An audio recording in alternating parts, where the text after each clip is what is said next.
you tonight? Awesome. Glad for you to be with us on tonight on this Wednesday night as we are recognizing February being a month of Black history.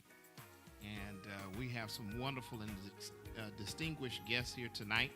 And I think that we're going to have a wonderful conversation about education for Black students in the city of Vallejo. And I think that you're going to find this to be interesting and enlightening. And so I'm so glad to be here tonight.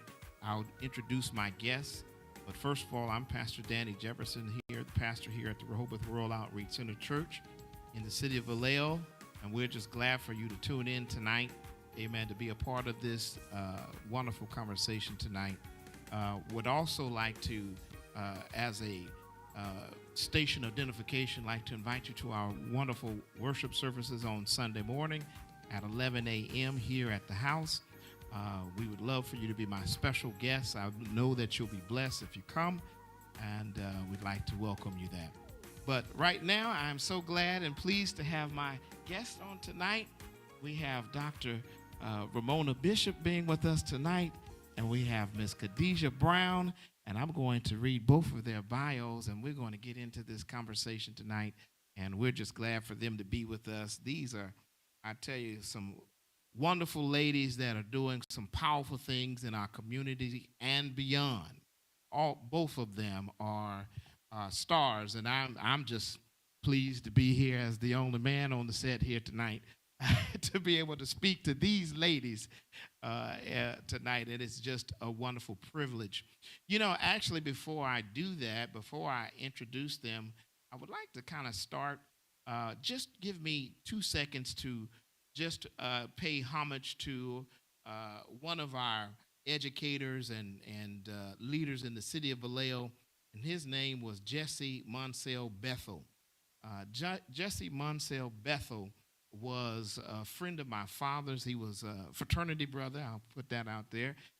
Alpha Phi Alpha Fraternity Incorporated. But Jesse Monsell Bethel was a trailblazer as it relates to education in the city of Vallejo. He was the first African American school board member in the 70s. He blazed that trail for us. But not only did he do that, he did something that most people don't realize, is that he went on from the local school board to the state of California Board of Education. He was also the first African American to serve in that capacity also in the 70s. And so hats off to Jesse Monsell Bethel, who also we have a high school here in the city of Vallejo that is named after him. I remember during the time that they were talking about making that school after him, and he was just so excited. Of course, he actually passed a few months before it was completed, but he was very much a part of the design, color scheme. You know, it's black and gold, you know. He was very much a part of the creation of the facilities and the school there before he passed with cancer. But I'd just like to remember him today, who was such a trailblazer for education for all students in the city of Vallejo. And so tonight we're talking about the state of education for Black students in Vallejo. And I'd like first to introduce to you tonight Dr. Ramona Bishop. She is the co-founder and president and CEO of the Elite Public Schools. Elite is a charter school network here that opened its doors first in the city of Vallejo. In fact, Elite is designed to eliminate the opportunity gap. I like how she doesn't say the achievement gap, but she says the opportunity gap. Elite also is it is there to eliminate the opportunity gap for particularly even African American students and Latinx students in the city of Vallejo.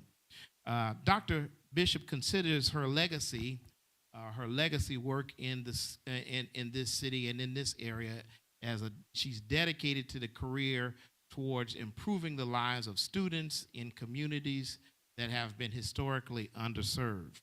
Dr. Bishop also graduated from John F. Kennedy high school in the city of Richmond, and also received her bachelor's degree in English from the University of California, Berkeley. She earned her teaching credentials from the University of San Francisco, where she was Student of the Year. And finally, she earned her doctorate in education administration from the University of Pacific. Dr. Bishop has served as superintendent as a superintendent, also as associate superintendent, assistant superintendent, director, principal, teacher in several urban school districts.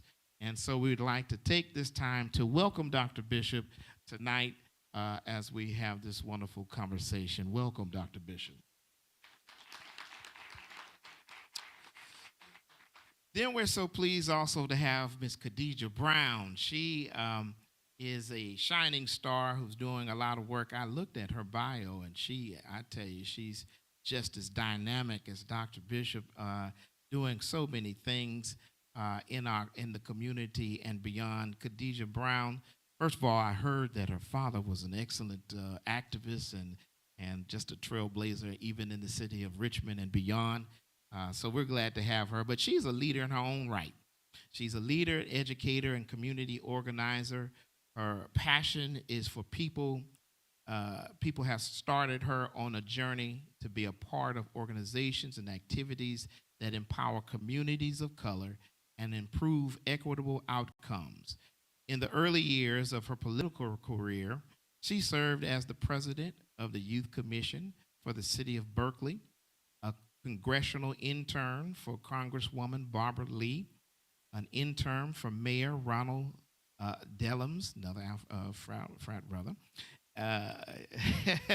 also an intern for Council Member Max Anderson, and an intern for the Northern California Office of Democratic National Convention. In 2018, Khadijah was elected as a school board director for the Berkeley Unified School District Board of Education. A grassroots campaign ignited support across the city of Berkeley from students, educators, parents, and community leaders. Currently, she serves as the president of the Board of Education, working to improve equitable outcomes for students. Khadijah is the youngest person and the first teacher ever elected to the office.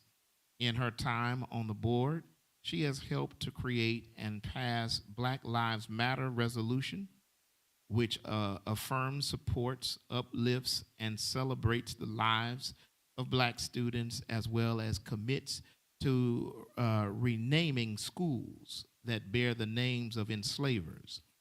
Under her leadership, more than $900,000 has been allocated to support Black and African American students in BUSD. In just one academic year alone, Khadijah takes her role as a steward seriously and is dedicated to the fiscal stability of the district. She has so many more accolades, but Khadijah also is a proud sixth grade teacher at elite public schools. We're so glad for that. And in her past work, Khadijah served as the coordinator of the Black and African American Student Achievement Initiative at her last school. She also is a graduate of Bennett College, and she earned a bachelor's degree in psychology. While at Bennett, she was heavily involved in campus life, serving as the campus ministry president. All right, go ahead.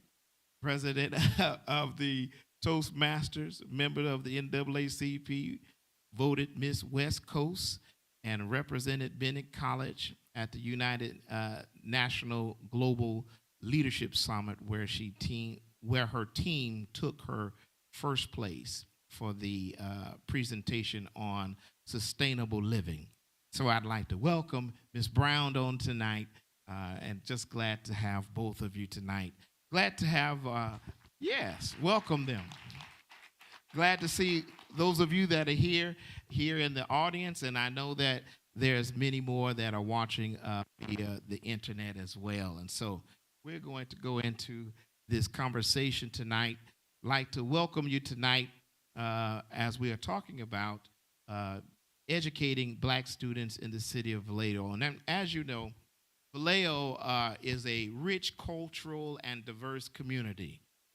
According to the World Population Review, Vallejo, Vallejo's current population is 129,000 people. 129,000. This is current 2023 statistics.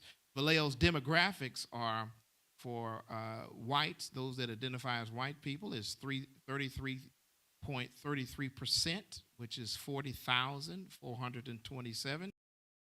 For those that are Asian, it is 24.47%, which is 29,675. Those that are black and African American, the population is 18,000, 48%, which is 22,416 folks. Other races is 13.35%. Two or more races is 9.11%. Native Hawaiian and Pacific Islanders is 0.74%, and Native Americans is 0.51%. Thought it was important to kind of give a little context to our discussion tonight to see the graphics of our city. Vallejo is a city located in the Solano County of California. Vallejo falls 47th largest city in the or in the state of California, and we are the 231st largest city in the United States of America. Just to give you a little statistics there. The average household income in Vallejo is $86,031, with the poverty rate of 14.5%. That's very important in our conversation. $86,031 is the average income in the city of Vallejo. According to the U.S. News report, the Vallejo School District is 90% of the students, or of its students, are minorities. Just as the population just of the school district is 45.3% Hispanic and Latinx, 26.5% is black and African American, 16.5% is Asian and Asian Pacific Islander, 6% is white, et cetera, et cetera, et cetera.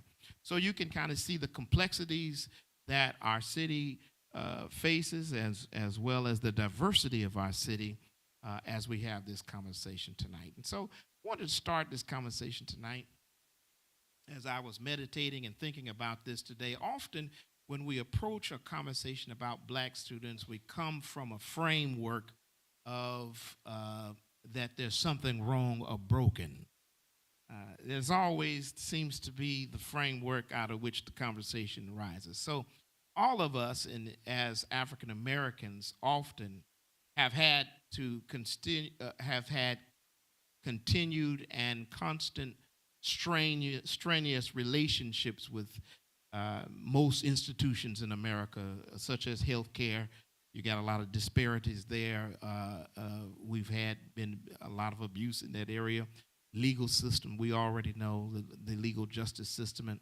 But my first question tonight is, in your view, do you think that black families have a valid mistrust of the education system in our city? Because we know that trust is essential. It's essential for any relationship. What are your thoughts on that? So I'll start. First of all, Pastor Jefferson, you are just an amazing leader in this community. Anybody that does not acknowledge that does not really understand what you represent. And so we appreciate you for having this conversation tonight. And Khadijah, you know how I feel about you. I just want to say that for sure, the black community has a distrust with most systems because the systems have not served them well. You've mentioned the healthcare system. We could talk about the system of policing. We could talk about the system of juvenile justice. And so there is a healthy mistrust, but it's not, what I've always said is it's not a Vallejo problem, it's a national problem. We could look from city to city, from county to county, and for the most part, you will find that black students are at the top or the bottom of whatever the data is. If we're talking about suspensions, they're at the top. They're the most suspended throughout this nation.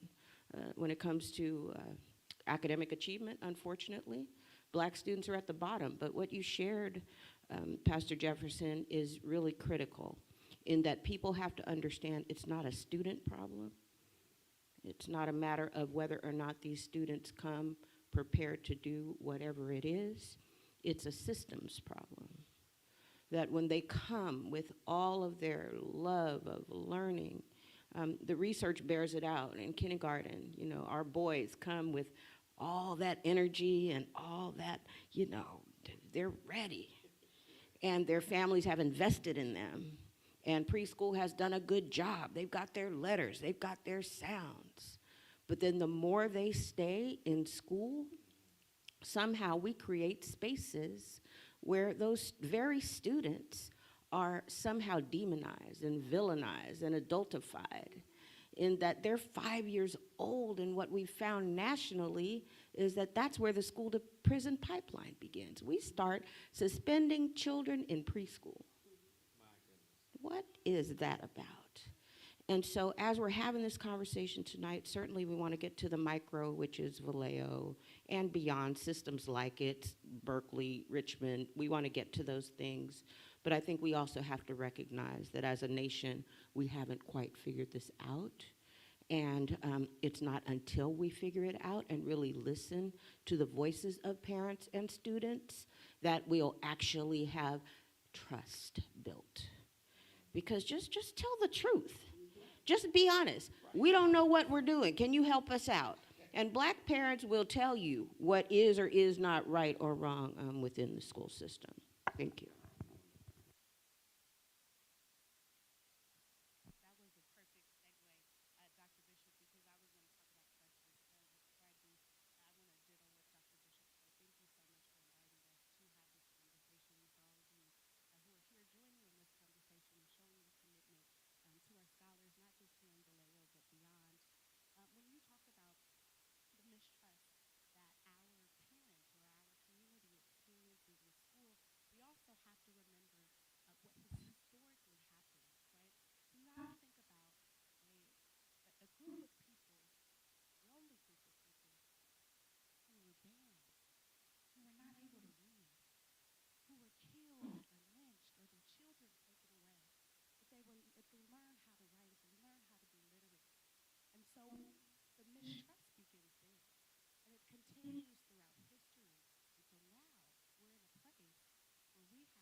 You know, both of those answers are so wonderful. And as I think about sometimes what I hear from other educators, some of the challenges with parents, that explains why some of it.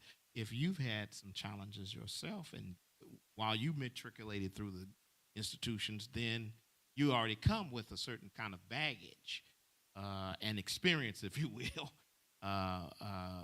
When it comes to when you see something that even looks like or appears to be near your experience, you're gonna nip it in the bud right then and there because uh, it reminds you of there's really sometimes some type of trauma that some of us have gone through.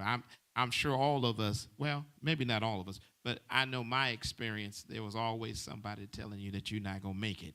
I can remember my college, my high school uh, counselor telling me, well, you might need to go to community college or something on that order.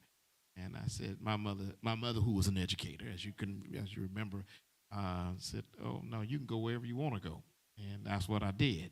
And so that's what happens is we need that encouragement at home, but thank God for educators and systems and people within a broken system to kind of fill in the gap and to be able to reach some of our young people. So you've already kind of talked about what we could do, and that is reaching out to these families and to the parents. Which leads me to my next question. Um, and it sounds like we're already on this road.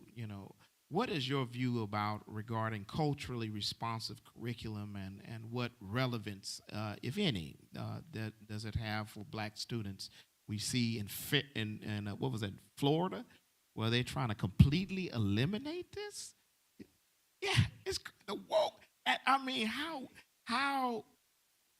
I mean, to even call it the woke program is such a slap in the face.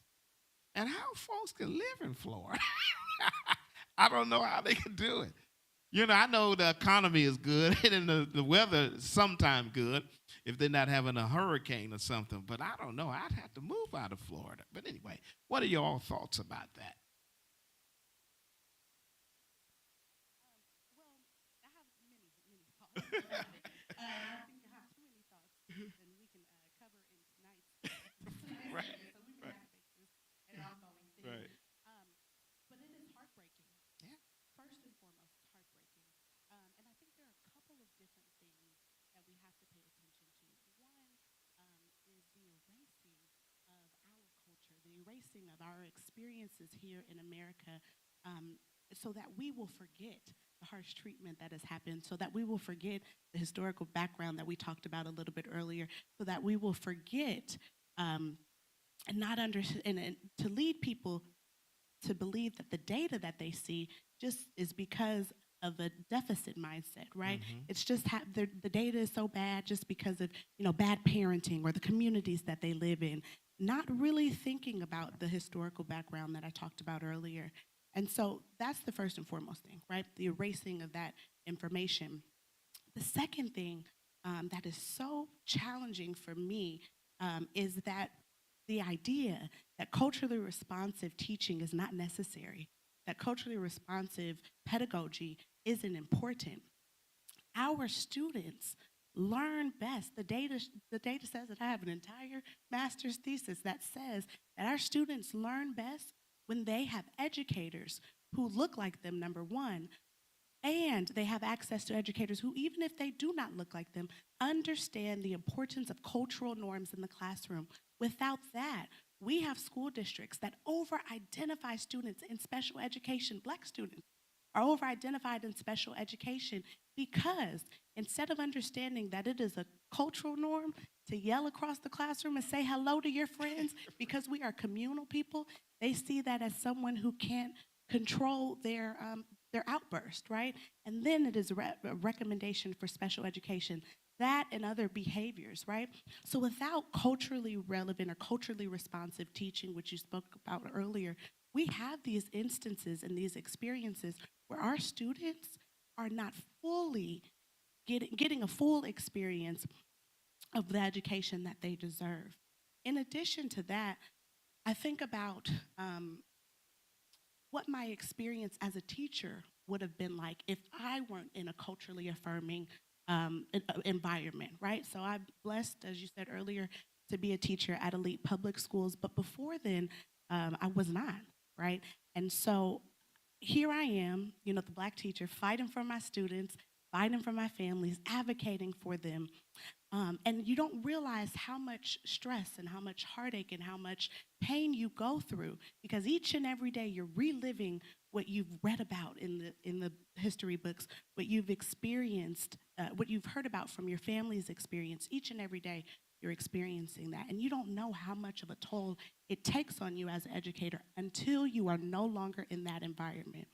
So moving to an environment, moving to a space that is culturally affirming, to a space that I am surrounded by educators who look like me, think like me, want to serve students and prioritize students who look like me, will change your entire life. It's changed my entire life. And I think that every single student, every single educator, and every single family has to know that without culturally responsive pedagogy, without culturally responsive teaching, without centering Black students in the classroom, our experiences are for naught. Point one thing that you said. She kept saying, we forget. In essence, if we don't have this type of teaching, we forget. At one point, I was thinking, no, they want to forget. But that's not true. It is about a we, because it's important for us as African Americans, and particularly this generation, to remember where we come from, so that if you don't know where you come from, you don't understand where you are right now. So it is a we. It is a we, Pastor. And if you think about it, when I was a young person, I'm sure when you all were young people and everyone in the audience as well, when you were learning about Black history, it happened in three places, right? You learned about it at your home first, hopefully. Then the second place you learned about it is at church, if you're a churchgoer. And then the third place you learned about it was in school. So if we're taking out that third opportunity, if families are not attending churches as often as they used to anymore, and if in households they are not having those critical conversations about race and about the history of our people, then where are they getting it? So it is a we, a collective we. No matter who you are, Black, white, brown, it is a collective we. And if I could just add to just the conversation about the policies in Florida, with my daughter living in Miami, and all of her friends are gone now, so she's thinking about her next move. These policies around erasure of the Black experience, this policy around African American AP classes, right, and not allowing for that to happen. So it would be one thing if those policies, it was understood that that is just racist at its core. It would be one thing if that were the case. However, when you look at the College Board's response to such, you will find that what they did was take the list of novels that Florida was concerned about and eliminate those authors from that AP class. So again, we have to just think about, what does racism, what does institutionalized privilege look like nationally? And how are these systems responding? Florida is not on its own. There are states across this nation that are adopting these policies that are attempting to erase the African American experience. So it absolutely cannot continue to happen, and there must be a counter movement argument toward it. And in addition, just quickly, as it relates to culturally responsive teaching and learning, there are models. There are models that I studied when I was doing my doctorate. One in your district, right? At Berkeley High, I don't know how robust it still is. However, there was an African American Studies program at Berkeley High. One of our board members comes out of that program. She's now the director over Sacramento State, doctorate program. She is a white woman that comes out of that program. And just because of her experiences, the robust nature of what she got, Berkeley resides right there by UC Berkeley. So professors came out of UC Berkeley to teach in that program at Berkeley High. There are models all over as to what this excellence looks like. We just have to find them and replicate them. And then lastly, there must be funding that goes directly toward that. We cannot be afraid to say Black students need additional funding to do these things.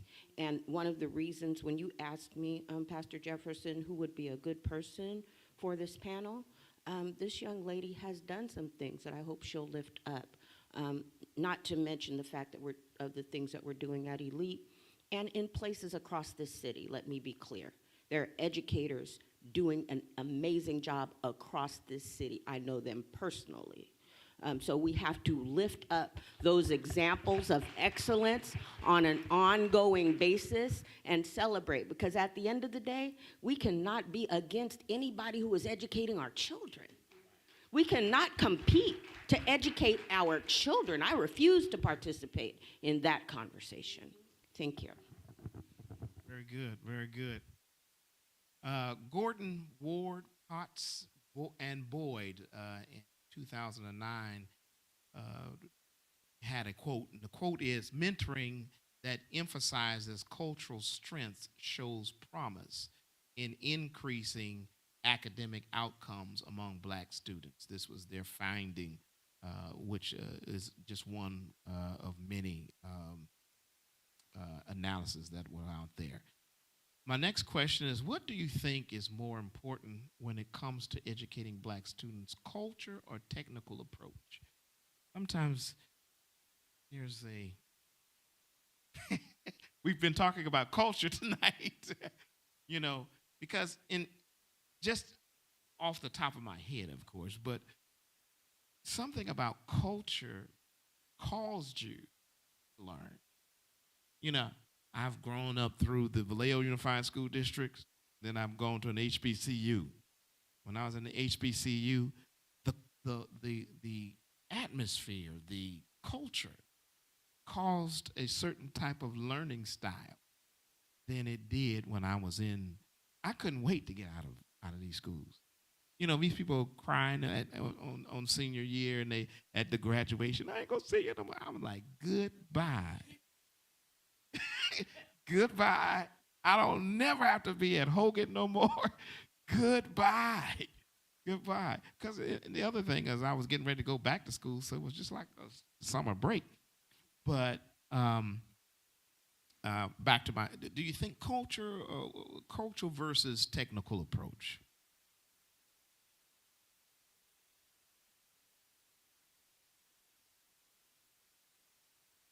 I think what we sometimes forget is that it has to be both, right? It has to be a technical approach because that is what the rest of the world is teaching, right? And so when I'm in my classroom, you have to take a technical approach as an educator, as someone who is what we like to call ourselves as professionals in our craft. But as a professional in this craft, you have to take a technical approach.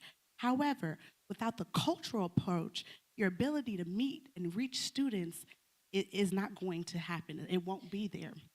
And I think sometimes what we forget in education is that it has to be both. And so, in school districts across America, when you look at the data, you are only seeing one. You're either seeing a cultural approach or a technical approach. But in school districts where they get it, where their students are outperforming everyone, where their students are doing well, it is because they are taking both.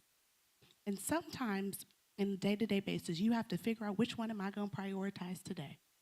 And it is about being responsive to the needs of your students and not just going in there thinking that you're going to go by the book. It is providing your students with what they need. You hear everyone talking about equity, equity, equity, equity, right? And equity is different than equality. Equality means everybody gets the same thing, the technical approach. But equity means that you give everybody what they need based off of where they are. And that is the cultural approach. I had to think about this one for a moment. I think where I want to talk about just And I agree, it has to just absolutely be a balance. Because I want to talk about overdoing one.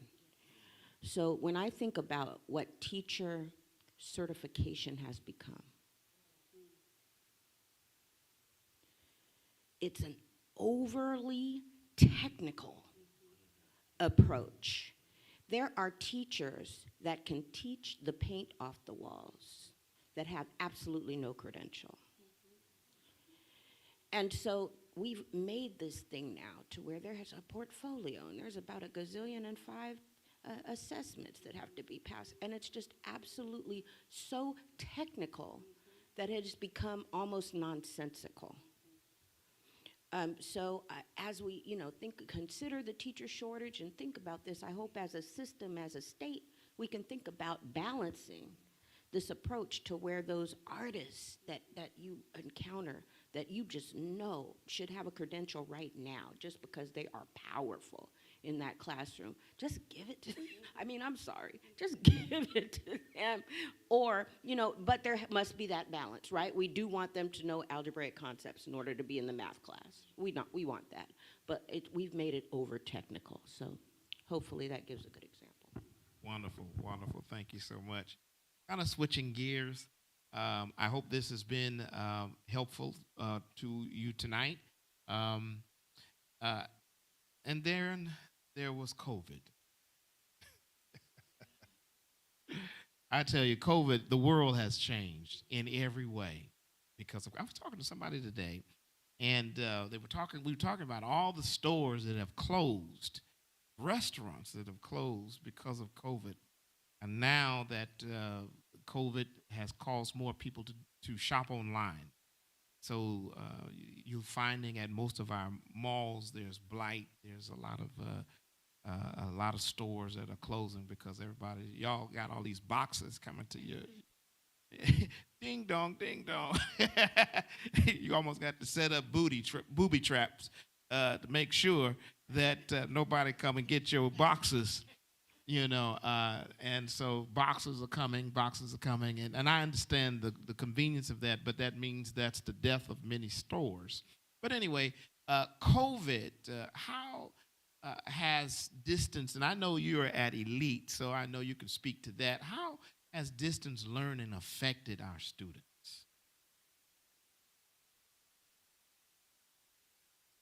Our students, our parents, our communities, our everything. I mean, COVID hit in our first year of operation.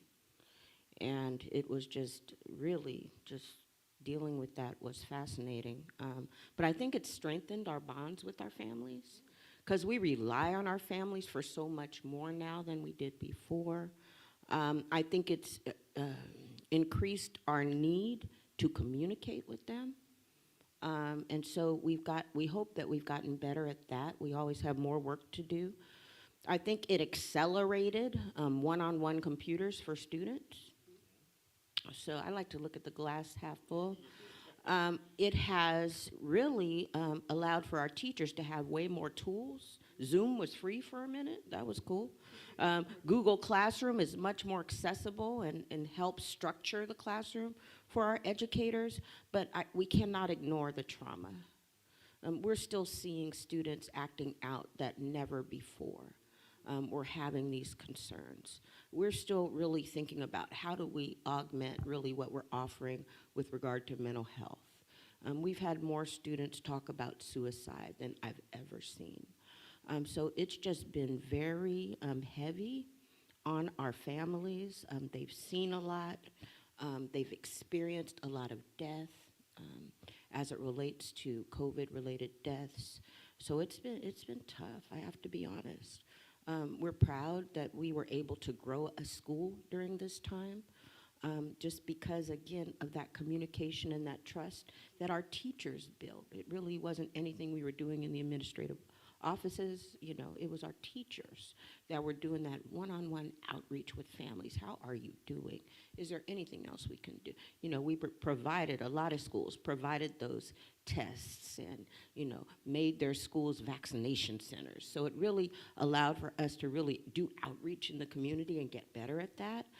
But it's been tough. The stories just keep coming. and it's really, really difficult to manage. I think I'll agree with Dr. Bishop. Specifically speaking for Berkeley Unified School District, um, we experienced some successes and we also experienced some challenges. In terms of successes, the part about communication is so important.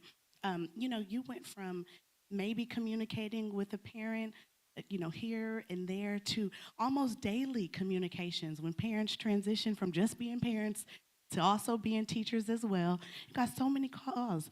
So what do you mean when you say x squared plus 2, And so that increased our relationships and increased our partnership, which is really, really great. I also like to thank the pandemic for helping us as educators be innovative, right? I did some of my best teaching during the pandemic because I had to rethink, reimagine how I taught students, reimagine how I engaged with students, not on a screen, right? Not in the day-to-day. You come into the classroom every day and we're engaged, and Dr. Bishop, you know how I'm passing out candy. Well, you can't do that through a screen. So you have to figure out other ways to reach your students when they're in the bed on Zoom, when their siblings are playing around in the background. And so it pushed us as educators to be more innovative. Additionally, it allowed for, especially in Berkeley Unified School District, it allowed for us to create advisories, right? And so that we could have mental health one-on-one check-ins with our students to see how they were, what they were feeling, and what resources they needed. In addition to resources, it allowed us to see which families did not have access to either Chromebooks or access to internet, and to be able to provide families with those resources as well as medical resources to get through the pandemic as well. However, the learning loss from the pandemic was incredibly challenging, because essentially, although we had these great educators who went so far to provide a great education to their students, there was a lot of learning that was lost. There were a lot of students who missed important information, a lot of students who maybe did not have access to content and curriculum. And so when they left their homes in the pandemic and returned back to school sites in 2021, they returned sometimes only knowing what they left the school with in March of 2020. And so that is something that we as educators are still recovering from. We are still playing catch up. And when we enter into the classroom, we also have to realize that it was just not just a toll on the academic side, but a toll on the mental health side as well. To this day, we still have students who are scared to come back into the classroom, who are scared to be around their peers or other people because they've either lost someone during the pandemic or are fearful that they could potentially lose someone. So those are the things that we are still recovering from, the things that we still deal with on a day-to-day basis because of the pandemic. However, when I look at the data, though, specifically for our Black and African American students, and not just in Berkeley, and I'm sure not just in Vallejo, but around our state and beyond, our students our Black and African American students performed better during distance learning than they did at schools. For some school districts, not every single one, but for some. So what does that tell you? That tells you that our school environments are not always welcoming. It tells you that that cultural piece is also important, right? It can't just be technical, it also has to be cultural as well. And so as we continue to recover from the pandemic, there were some gems that we've learned, there were some successes that we've experienced, and we have to know that we have to keep those things, carry those things into the next, couple of years, and know that it is not over. Just because we are here in 2023, there's so many other things that we're going to have to recover from as well as it relates to the pandemic. Interesting. Thank you so much. Well, we're getting ready to wind this down. It's only going to be an hour conversation tonight. But before we do, I wanted to find out what's going on at Elite. What's exciting? This year's you have a 12th grade class, right? We absolutely do. We are graduating 10, 12th graders, and we're really excited about that. We have about half of them already accepted to college or attending college Oh, right see, now see, simultaneously, so we're see, excited about that. see. We are growing, so next year we will occupy our new high school space, which we've been working on. Pastor Jefferson didn't tell you he's also the chair of our board, so he knows all this. Um, but we'll have our new high school space in downtown Vallejo on Georgia Street, and we're buying a whole city block down there. And so our high school students will have an actual space that belongs to them. Because to date, they've been on campus with our TK through 8 students, which has actually been a kind of nice thing. Somebody laughed. Yeah. Why'd you? It's been kind of nice. Actually, they've become mentors, but you know, that's a lot. So we're excited about just our school, its position. We're getting more and more students. Literally, we get more students every single day. Ms. Brown can tell you. We're like, we're really sorry. Here's another student. And so we're excited about the work that's happening. And we're excited about the partnerships with our families.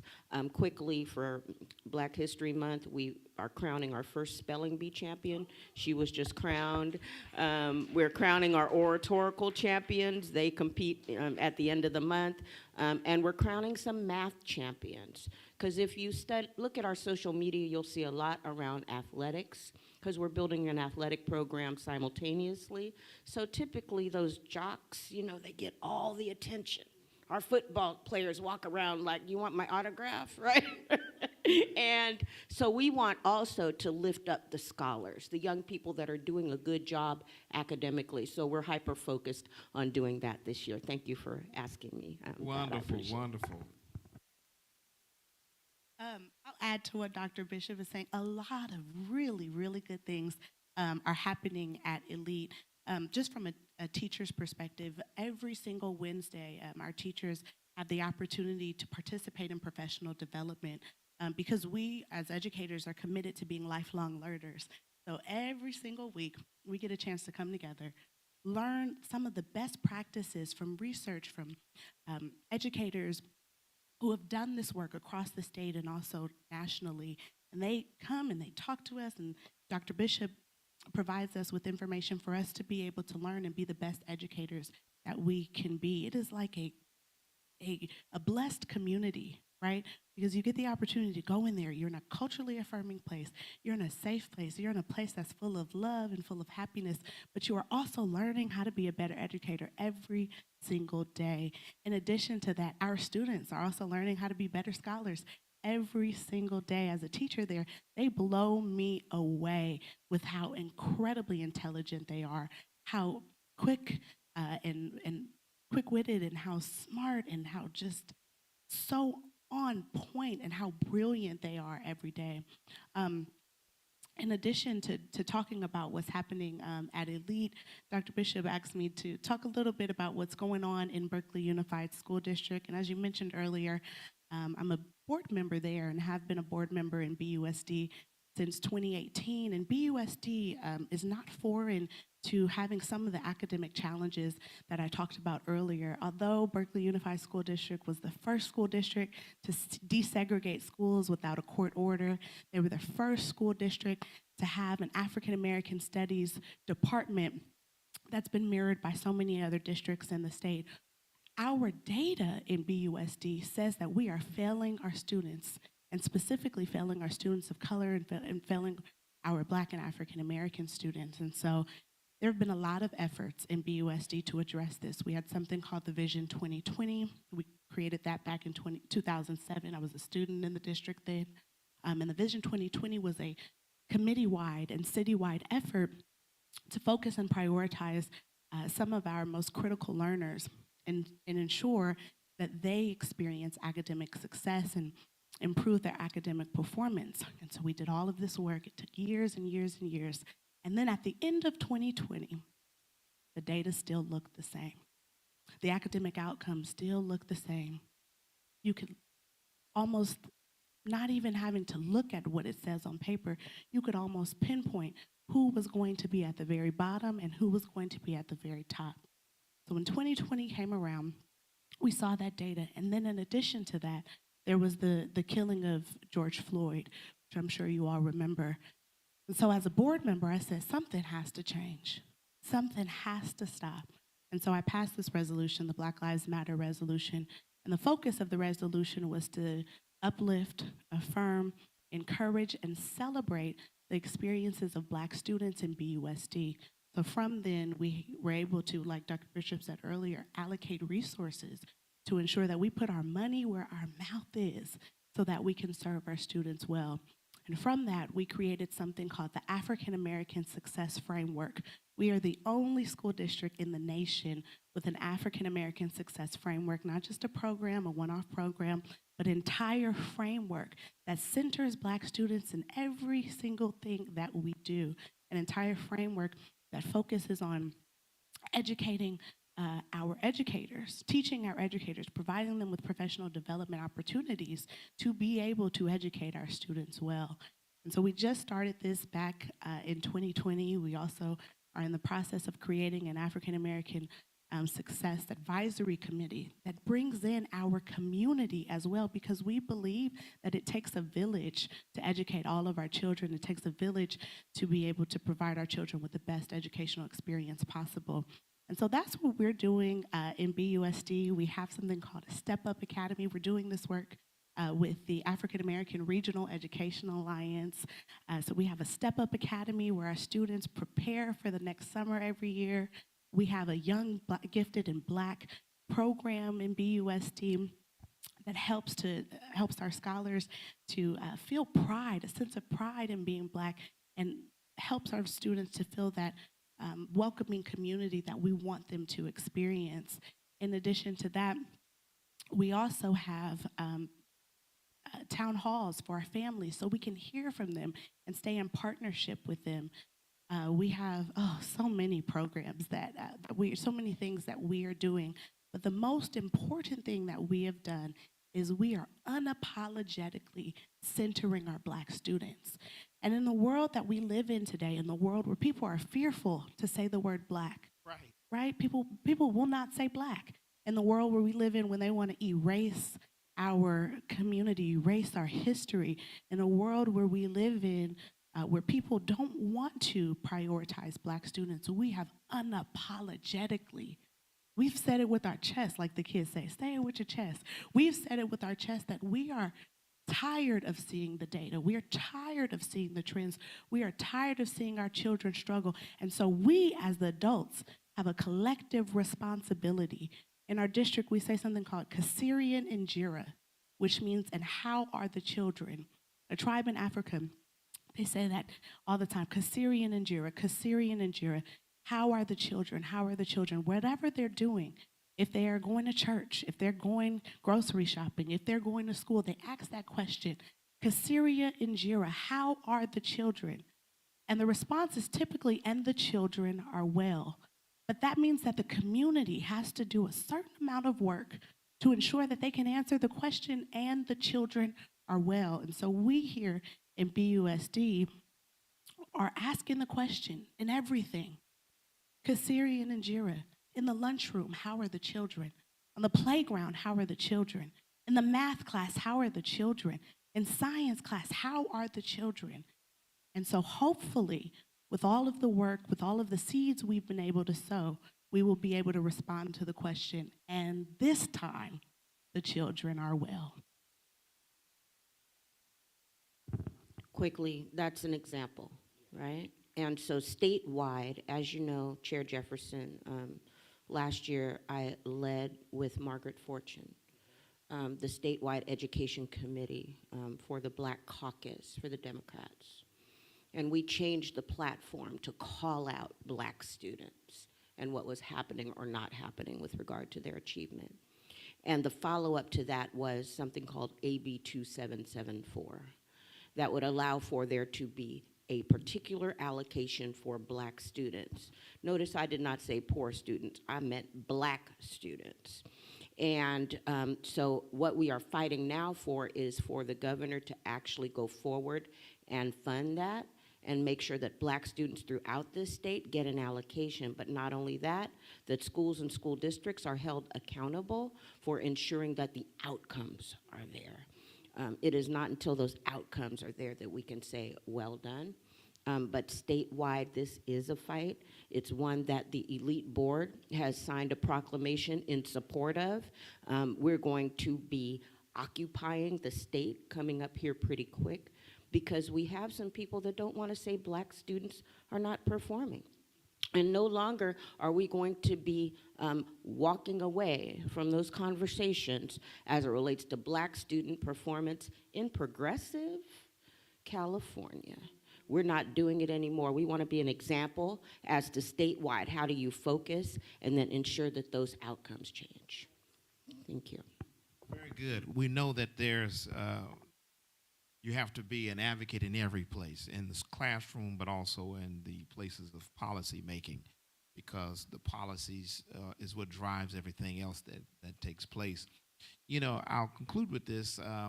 If there's a philanthropist or perhaps maybe a business leader or a nonprofit leader out there that wants to get involved specifically with Elite or even with the Berkeley Unified School District, how could they get involved? How could they get involved? There might be somebody that says, like what I've heard tonight, and I would like to invest. There's investors out there because we know money is required.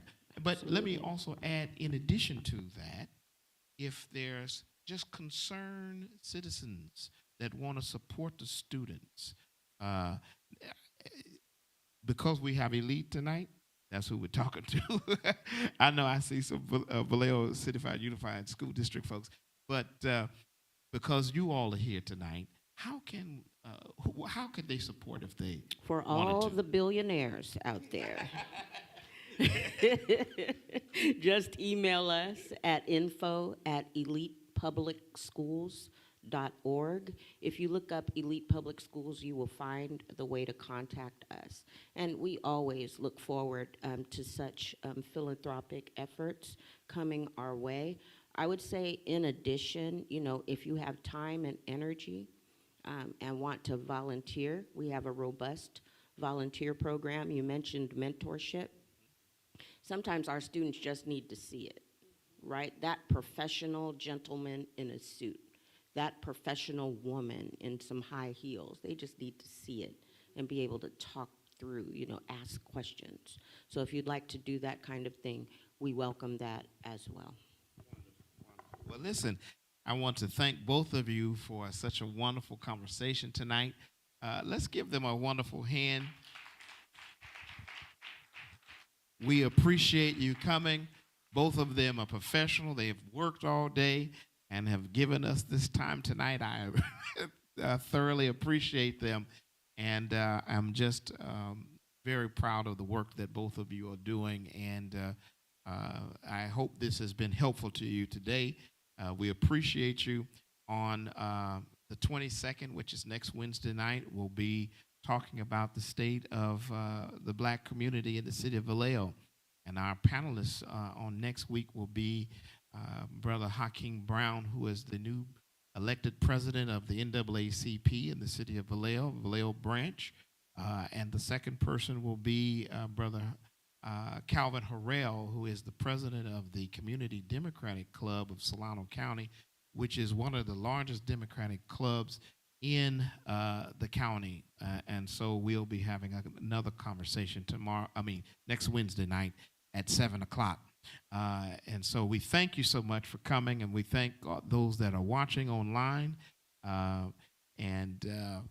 We don't have time for questions, but I'm sure if you want to speak to these ladies before you leave today, as they're getting ready to leave, you can ask your questions directly. Before we leave, because this is a church and this is a church program, I'm going to close it out in prayer. And let's pray. Father, we thank you for this time of sharing. And God, we thank you for these ladies and for all the educators of the city of Vallejo. We thank you because they are doing an extraordinary job, and we know that anytime we're educating and leading, it's challenging. But But God, I ask that you bless each educator, that you give them strength and encouragement. And God, we thank you for the young people. We thank you for the youth. We thank you for the students. And God, we ask that you empower them. Let the students of the city of Vallejo become global leaders throughout the world.